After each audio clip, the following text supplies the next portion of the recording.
I went back and watched every single Harry Potter movie, and let me tell you, they are not all created equal. Some I loved, and some not so much. I'm going to assume you have already seen all these movies because there are going to be tons of spoilers ahead. And before we get into which movie is the best, and also which movie is the worst, you might be struggling to remember which movie is which. So let's go through each movie and go over what happened, so maybe I can jog your memory. This video took me so long to make, so let's just go ahead and start with Harry Potter and the Sorcerer's Stone. So the movie starts as any other joke does. A crazy cat lady, a creepy old guy from the woods, and a homeless man on a motorcycle all walk into a bar. No, but seriously, they drop Harry off on the doorstep of quite literally the worst family that could have taken him. But at least they actually pay their tab. Oh shit, I accidentally downloaded the British version, yikes. Harry gets coated in some asbestos while trying to sleep in his hobbit hole. Harry's told no funny business. Funny business ensues. Harry gets sent to his room. The owl rapture starts all because Vernon Dursley refuses to indulge Harry's acceptance into Hogwarts letter. The letter rapture. These fools move all the way to a tiny island in the middle of the ocean because the Dursleys don't want to get rid of the kid that they literally lock under the stairs. Homeless motorcycle man busts the door down and takes Harry away anyway. Cake included. Harry gets shown the wizarding world and finds out he's absolutely loaded. Like, bro, you don't even need magic. Throw a $100 bill at people and they'll do whatever you want. Nobody is as magical as Benjamin Franklin. He gets a stick. Well, technically they say the wand chooses the wizard, so I guess the wand got a Harry, so happy for the wand, man. Flashback to Harry's parents getting unalived. Harry runs through a wall and goes train hopping. Of course, that's what the homeless dude would teach him. He meets a red-headed weasel. Oh, wait, it says Weasley, whatever that is. The actual main character of this entire series of movies shows up. You know, the one that actually solves just about every single problem that the gang has. Seriously, go back and watch these. Hermione hard carries these movies, dude. The other two would have straight up died multiple times without her. They finally get to the school that is actually way too dangerous for children, and they probably shouldn't even be allowed on the premises. But Harry lived under the stairs, so what does he really care? Let's be real. Oh, they all get Gryffindor. How convenient. You know how there are some paintings whose eyes, they just follow you no matter which way you go? Well, these talk to you. Harry and Ron are late, but at least Professor McGonagall isn't there. Ha, psych! On a side note, I've had to see this frame, and now you have to live with it too. Sorry, not sorry. This kid blows himself up. The kids start learning to fly, and Neville straight up almost dies. Harry gets in trouble just because he's more goated than everyone else. Psych again, let's make him an athlete, baby. Time to be a seeker for the Quidditch team, and almost died doing that too. These stairs randomly move and set you on the path for this entire movie. They find this creepy shit. Another cat, and the goodest boy. Boys? All thanks to Hermione's B&E. Then they almost get 8 because, again, this school is so safe. Quirrell comes running in to warn everybody there's a troll in the dungeon, then passes out like a bitch. Well, turns out Hermione had locked herself in the bathroom down here to cry. I sure hope the troll doesn't make its way to the girls' bathroom. It did. Then the troll's all mad, probably because Hogwarts had his ass locked up here for no good reason. Like, what is he even doing here? Harry picks his nose, and that puts him right to sleep. Maybe that's all he needed all along. Harry gets a super broom because bro has dead rich parents. Ugh, some people really have all the luck. Now it's Christmas, and what do you know? Harry gets some more cool shit. This time an invisibility cloak. Come on, bro. I'm so jealous. Not that I would use the cloak for anything nefarious, of course not. Hermione finds out about the Philosopher's Stone because she's the only useful character in these movies. Well, they almost fucking die again, but thankfully a centaur saves him or something. I don't know, man. Oh yeah, Malfoy's also here because he's a snitch. Hermione hits Neville with the absolute coldest move I've ever seen in my life. Girl, you did not have to do that. Good God. Another Hermione-led B&E. Who's a good boy? And a good boy. And a good boy. The kids almost die again. Ron is actually Hikaru Nakamura and almost dies for it. Bitch ass actually had Voldemort living on the back of his head this entire time, and they both wanted the stone too. Harry's a murderer. Harry Potter and the Chamber of Secrets. Hi, I'm normal. The Dursleys set up an important meeting for Mr. Dursley in their home. Then this elf comes in and fucks it all up. He tried to tell Harry he was in danger or something, but like, yeah, he sure is now. The Dursleys are about to beat his ass with a newspaper and lock him in the kennel. Way to go, Dobby. Great work. But hey, Harry has his own room now. Very nice. No more Hobbit Hole Harry. Ron stages a prison break. Everyone gets ready to teleport, but Harry accidentally ends up in the wrong neighborhood. Quick, Harry, stick your watch in your pocket. Mr. Phony, king of the phonies, shows up. Draco's weird dad shows up and gets way too close to an underage boy. They run through the wall again. Well, some do. Oh no, Harry and Ron missed the train by literally 4 seconds. Well, better commit Grand Theft Auto and almost die, especially because Ron's hands are sweaty. Your hands all sweaty. Harry and Ron make it to Hogwarts, yay, just in time for more property damage. Dude, these things made me irrationally angry as a child. I would not have put this fucker back in the pot. The professor would be heading outside because I would have chucked his ass out the window. Professor Phony brings these things to class. They get loose. Phony gets confused. The series' actual main character takes care of the issue, you know, as she does and will continue to do. Ron's vomiting leeches, bro. Which of you sick bastards put that in here, and why'd I have to show it to you guys? Someone is finger painting after hours. Maybe consider getting these kids in art class. Just an idea. World's safest school now has a petrified kid who is in a complete coma. Hermione is the only useful character, makes a polyjuice potion to turn them into shape-shifted versions of Draco's Slytherin classmates so they can interrogate Draco Malfoy, thinking he knows more about the Chamber of Secrets. It does wonders for Harry and Ron, but it just turns Hermione into some boy's furry awakening. Harry finds Tom Riddle's journal. So Harry just starts tripping balls. Harry and Ron almost get murdered by a bunch of spiders. Thank God they put the world's safest school right by a Forbidden Forest. Oh yeah, Hermione is petrified now, by the way, so go ahead and chalk these boys up to 2 walking corpses because there's no way they survive without her. Her skeleton will lie in the chamber forever. I thought this was a kid's movie. I've been misled. The boys take a hostage and force Professor Phony to come along with them into the Chamber of Secrets. Harry comes across Tom Riddle, but really it's Gasp. Oh, wait, I wasn't supposed to read that. Lord Voldemort. Harry takes out a giant snake. Sorry I called you useless, little bro. Then he kills Tom Riddle. One more and you'll get to call in a UAV, dude.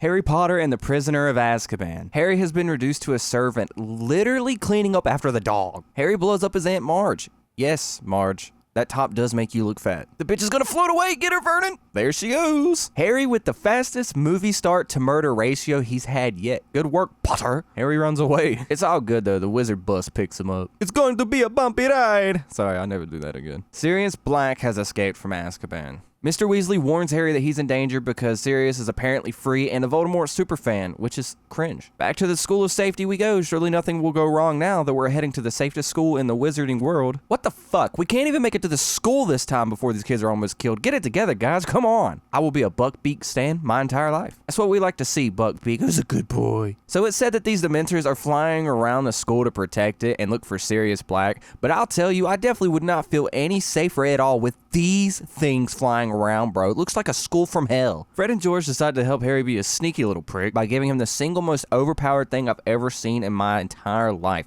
the Marauders map, which shows you where everyone is in the school at all times. Bro gets sneaky and hears that Sirius is his godfather and sold his parents out to old no-nos or something. I don't know. Oi, what's wrong, mate? Peter Pettigrew is on the map. What? He's supposed to be dead. They send an executioner to kill Buckbeak, but don't worry, because the kids are literally about to go all Looper on this shit and go back in time. Come on, guys. Time travel? Be for real. Let's get serious. What are we doing at this point? This wolf straight up snatches Ron, and I do not know why, but this still right here just cracks me up. And he's gone. My glasses. And he's gone. And she's gone. Huh? It's seriously serious. Anyway, Sirius didn't sell out his parents. He was their best friend. It was actually Peter Pettigrew, the dude we saw walking on the map who was supposedly dead. And he's Ron's rat? I know these movies have always been a little ridiculous, but really, man, what the hell is going on? Sirius is all but about to get his soul sucked by some Dementors. But now that I'm saying that out loud, that actually doesn't sound too bad. But wait, there's a glowing deer. Okay, sure. Sirius gets his soul hella sucked, but Harry just takes a nap. All right, now here we go. Harry and Hermione decide to break out the worst retconner and plot hole creator. Time travel. Never put time travel in another movie again, please. Fuck. Psych, Buckbeak's still alive. Oh wait, it's Harry that saved Harry. Now it really makes sense. And Sirius didn't even get his soul sucked. You know he's salty about that. Everyone survived and they fixed everything. Way to go, Team Potter. Yay, time travel. At least hefty bank account Harry gets a new broom, I guess. I don't know. Harry Potter and the Goblet of Fire. Wait, they're going to the Quidditch World Cup. This might actually be kind of cool. Oh shit, never mind. Terrorist attack. Is nothing sacred in this universe? You're so in there, bro. Heartbreak Harry has arrived. Dear Sirius Black, we've almost been killed for only the 4th time this year. Things are going absolutely splendid. It may only be January 3rd, but I think we can hit an all-time low. Signed, Heartbreak Harry. Time for the super safe wizarding games that are super safe and only a few will die. I mean, you'll all be totally fine. Okay, seriously, whoever is volunteering for this shit needs a psychological evaluation like yesterday. Because they knew what this was, and you're signing up? Hello? Why are you suicidal? Harry Potter. Hey, Harry made it. Congrats, bro. Wait, that wasn't supposed to happen? I'm not even going to talk about all the plot holes in this part, of how his name got in there, or why he's even going to be allowed, actually forced, to compete in the first place, because we simply do not have that kind of time. Well, really, I don't have that kind of time, considering I'm not allowed to come out of the cellar until this video is done. You will die, Harry. No, seriously, you fucked up. Oh my god, Team Edward. Time for the first event, Harry. Sure hope you don't die. And there's a fucking dragon. I'm so transferring to a new school after this shit. Whew, that was a close one. Heartbreak, Harry 1. Harrowing school in serious need of investigation for trying to get its students killed. 0. Heartbroken, Harry. Okay, I gotta be honest. When I was a child watching this, I was rooting for Harry and Hermione, but now that I'm a grown-ass man and depressed, Hermione and Ron are much better. Game time, baby! I'm sure this one will be a little more fun and a little less, I don't know, what's the word? 100% mortality rate? They've kidnapped the students and chained them up underwater. Who the hell is running this program? Where are the wizard police? This is an inside job. If it wasn't for plot armor, Aqua Harry over here would have been toast, bro. Also, this would be the lamest game to watch. Everyone here is just chilling, watching the water the whole time. You wouldn't even be able to see what's happening. You know, murder aside and all, I'd still watch. Final game. I swear, guys, the other games were flukes. This one is safe. It's just a maze. You have my word. Harry saves Bella's chances. Thank God, Jacob almost had a free dub there. Good work, Harry. They take the trophy at the same time and end up here somehow. My trophy! Well, at least the games are over, and this one was relatively safe, other than the flesh-eating shrubbery. Oh shit, it's Moldasnort. What do we do? What do we do? What do we do? Let me just give him a little Kamehameha, and we're good. Oh yeah, Edward's dead. World's Safest School 1, Team Colon 0. Harry Potter and the Order of the Phoenix. Dudley got big, bro, but more importantly, look at how long all these sorts are. Wow. Dudley does his shit talking. So Harry, being the psychopath he is, literally is just about to send this kid to the grave, just like Harry does. I'm just kidding, the sky's mad. And the soul suckers are back, let's go! Harry uses magic and is later gonna get expelled for this, for literally saving his cousin's life. Hogwarts, you literally exposed him to these things, and now they're out here trying to kill him. And he's expelled. Vernon is happy, but I don't really get this, because if you hate the kid so much, wouldn't getting rid of him for most of the year be better? Now he's about to sit on the couch in his underwear eating Doritos all day and watching your TV, bro. Mid-bag of Doritos, here comes the Order of the Phoenix, and it's time to roll out. Guess who's back? Back. It's Smolder Snort, actually, not Slim Shady. Although the no-nose thing is pretty slimming on the face, so I guess it depends on how you look at it, really. Ministry of Magic unexpels Harry, and honestly, I take this as bad news, bro. You were so much safer literally anywhere else in the world. Your odds of survival would have went way up if they sent you to Guantanamo Bay, my dude. Harry pops one too many perks. Now he's over here seeing shit, and to be real, I don't even think I could be intimidated by this no-nose having egghead looking ass. I see dead people. And here we go. Umbridge shows up, the downfall of this entire movie. I know the point of her character is to hate her, but holy shit, did they go overboard. Come on, Harry, hit her with an expulso or something. Blast Pepto-Bismol looking bitch. Clean out that window. It looks like Barbie's Dreamland made it to Hogwarts. Dude, how is this allowed in any capacity at all? Why do all these parents let their kids go here? An entire montage of Umbridge taking over Hogwarts, and let's just move on. I'm over it. Harry creates a rebellion to help everyone learn real combat magic to protect against Voldemort and to use it as an excuse to beat up on children. Heartbreak Harry finally gets some action. It's Christmas, and Harry still has no parents. Ministry thinks everyone's full of shit about Voldemort and yeets Dumbledore for Mrs. Bismol. They trick her into getting taken and murdered in the woods, and I will not make any jokes about this because I am a mature, grown man, and I'm above that. Harry and Hermione still murderers, though. They come to confront Voldemort, finally, and while fighting his little minions, Sirius finally gets his soul sucked. Long time coming, man. Dumbledore shows off a few moves he spent from his time down in the Southern Water Tribe. I did not know he was a bender. Voldemort wasn't having that shit. He hasn't brushed up on his bending in a while, so he just dips. Now for my favorite part of this movie. Harry Potter and the Half-Blood Prince. Oh, hey, would you look at that? Everybody finna get their soul sucked. It is a good day indeed. Hey, this place doesn't look so depressing. Really the first time I've had that feeling since, well, honestly, this might just be the first time. There goes Draco being sus. And Ron, you would not make it as a spy, my dude. You might as well come out and let him know you're watching him. Harry, don't, Harry. And he's done it. That punch bowl was laced, Harry. Now you're about to trip again. Damn, bro. Dumbledore back in the day. And young Tom Riddle. This time your trip was about demons, Harry. Are you happy now, you little addict? Gonna be honest with you guys, I completely forgot what Draco is doing here, but all I know is that it is not physically possible to be any more suspicious than he is here today. I don't even have a joke for this part. The first time I watched this movie, this scene hit me so hard, but I'm also a sucker for chick flicks and love stories because I'm a total bitch, so maybe that's just me. Hermione's over here venting to Harry because she's struggling seeing Ron with this other girl, and I know most people watching this are like, hey, this love drama is getting in the way of my magic action flick. But damn it, I'm not crying, you're crying. Quit crying, you pussy. Get out of here, you harlot. There's not a whole lot of action in this movie, but I gotta say, when they do bring it, it hits. Voldemort out here letting y'all know that nobody is safe. This scene is fire. Get it? Serious Children of the Corn vibes here. Now that was a weird ass movie. This scene is really good too. Draco's out here struggling, trying to be the good son and be the piece of shit he was meant to be, but he's got that inner turmoil, you know, because he's helping Voldemort, and Moldy Voldy passed piece of shitsville like 17 exits back. There's so many good scenes in this movie. Got me out here feeling for Draco, man. What are y'all doing to me? Let me catch y'all up real fast. They found out that Voldemort has stashed small pieces of his soul into physical objects, and they're called Horcruxes. And because his soul is in these physical objects, you actually can't kill him. You gotta destroy all the Horcruxes first. So Harry and Dumbledore travel to this cave because they believe one of the Horcruxes housing a small part of Voldemort's soul is being kept here. Does that make sense? That's where we're at now with these movies. They were sneaky though. Dumbledore had to take this shot of Hennessy right quick and have a little trip of his own. Couldn't let Harry have all the fun, right? Drink more, old man. Little Game of Thrones vibe here. Harry's about to get snatched up by some White Walkers. Psych! Dumbledore doesn't only bend water but fire too. Holy shit, he's the Avatar. They got Draco up here trying to off Dumbledore, but little bro ain't got the stomach for it. By God, Snape just threw Dumbledore off Hell in a Cell. I know we're making a lot of jokes, and people have liked to make jokes about this moment. Snape killed Dumbledore, but this is one of the greatest moments in the history of cinema. After we get through all these movies, I'm gonna be sure to tell you about what makes it so great. Fuck it, let's just get to the next movie.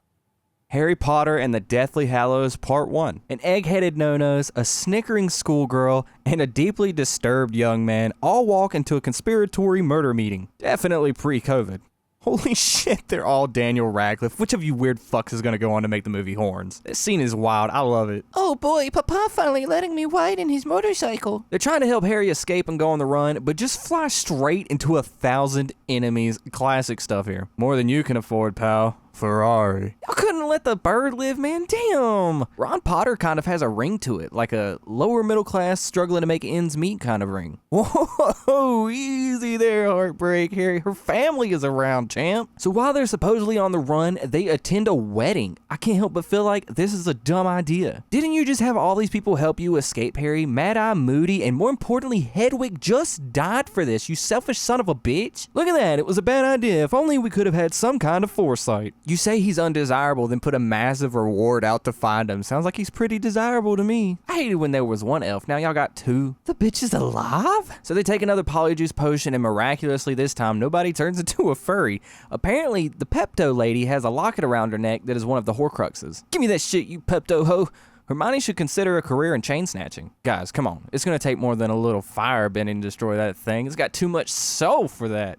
They're all sick of being out here, and the locket has some magic that turns whoever's wearing it into some negative Nancys. So Ron just pieces it. It's only life or death, Ron. Why you have to be mad? Harry Potter finds the grave of his parents, James Potter and Lily Potter. Some more glowing deer. Man, I really thought we were past this shit. It takes him over to this lake with the sword of Gryffindor at the bottom, and despite what we saw in the fourth movie, Harry isn't a very good swimmer. While he's being choked out, at least. Don't worry though, King Arthur Weasley comes to the rescue. And then they get kidnapped, so. Hey, Harry, this prison ain't so bad. It's like 40 times the square footage of your old bedroom. Prison break! Excuse me, just gonna step around this corpse here. Dude, these movies kind of got hardcore. I can't believe I used to think these were children's movies. Dobby to the rescue. Still can't stand him though. I can't stand it, but now this actually makes me kind of sad. Voldemort goes grave robbing to find the nose, but all he ends up with is the Elder Wand. No, that'll have to do, I guess. Harry Potter and the Deathly Hallows Part 2. They break into Gringotts Bank like it's Ocean 11 because another Horcrux is in there. Helga Hufflepuff's cup. That was tough to say. Is that a fucking dragon? So it is Game of Thrones. It has to be one of these cups, right? I'm getting flashbacks of Daenerys Targaryen over here. Coincidentally, the second to last one they need to destroy is inside the world's safest school. Voldemort can feel his Horcruxes getting completely wrecked. I guess having no nose really increased his other senses. So he and the squad pull up to teach these Hogwarts kids a lesson, as if they weren't in enough danger as it was. This bitch empty, yeet! I was right, the school does look safe. I was wrong, the main character wasn't Harry or Hermione this whole time. It was Neville all along. Put the money in the bag, Potter. I fell into a burn. You get the gist. They think a snake is the last Horcrux. Yep, looks about like an average day at the safest wizarding school in the country. Darius Troll, outside linebacker, Hogwarts University. The Elder Wand won't bind to Voldemort, and he's pretty confident he's got to kill Snape to do that, so Harry snatches up Snape's tears in a little bottle.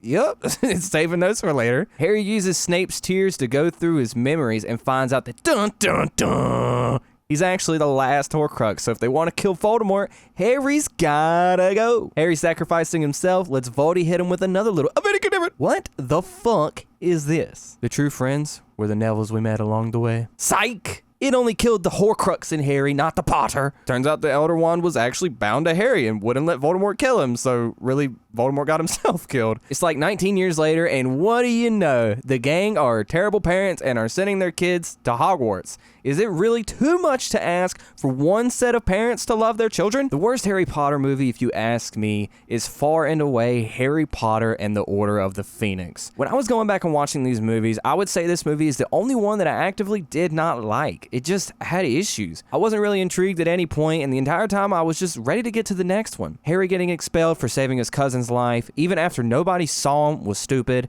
Of course, it got overruled, but I was still just like, be for real. Half the characters in the Order of the Phoenix, just a bunch of people I didn't care about. It feels like nothing happens, and they don't even get to Hogwarts until half an hour into the movie. Not that Hogwarts alone is what makes the movie good, but just because they spent the first 30 minutes doing nothing at all. Then they introduced Dolores Umbridge, the Pepto-Bismol lady. And I know what a lot of people like to say. Of course, she's a hated character. Her character was created to be hated. And let me tell you, that's not quite how it works. Let's use Joffrey from Game of Thrones. Whether you've seen it or not doesn't really matter, but he's extremely hated. But your hate doesn't deter from your experience. You hate him, but you can't wait to see the next episode because it's got you in its grips, and you just have to see if he finally gets what's coming to him. I didn't get that with Dolores. She was just annoying as shit. I hated any moment she was on the screen, and I was waiting the entire time just to get past her character. And she's the next hour and 15 minutes of the movie. It was almost unwatchable. The little rebellion he had set up where he was trying to teach them combat magic and all that was also just super boring. Just different shots of them casting spells and stuff all the time, but really nothing much going on. And then the whole lead up to the final fight, again, just not exciting at all. And they kill Sirius, which I assume had a lot more impact in the books, but in the movie, it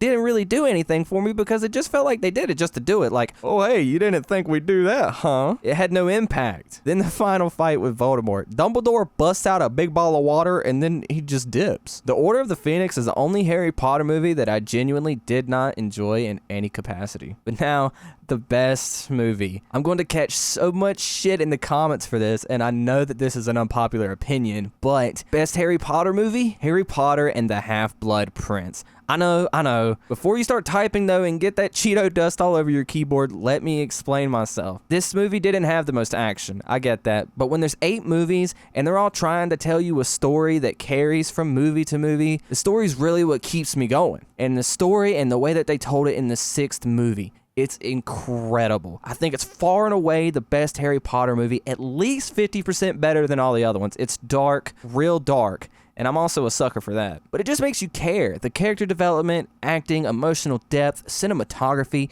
it was just a complete masterclass. The budding of Hermione and Ron's relationship and their emotions within that, reminding you that these are really just teenagers that got dropped into an insane situation where they literally have to save their world. Showing them vulnerable like this, it makes them feel real and relatable. Draco's internal battles, trying to please his father and be the son that he was supposed to be, but also resenting himself for working for Voldemort and knowing how shitty that really is. Voldemort burning down the Weasleys' home, Harry and Dumbledore taking that trip to the cave, Dumbledore making that sacrifice by drinking that potion that apparently causes unimaginable pain, and Harry having to make sure he drinks all of it. Shit is heart-wrenching. And then Snape killing Dumbledore, when you find out that it's really to solidify Snape as a double agent and protect his standing with Voldemort so that he can stay on the inside and help Harry, and him stepping in front of Draco because Draco can't do it, and knowing that that really saved Draco's life because Voldemort would have killed him for doing that, for not being able to finish the job after Snape had promised his father he would protect him, knowing that Dumbledore was cursed and this was the only way to keep him from dying in vain, that this protects the students longer because Voldemort isn't worried about Dumbledore as a threat to him anymore.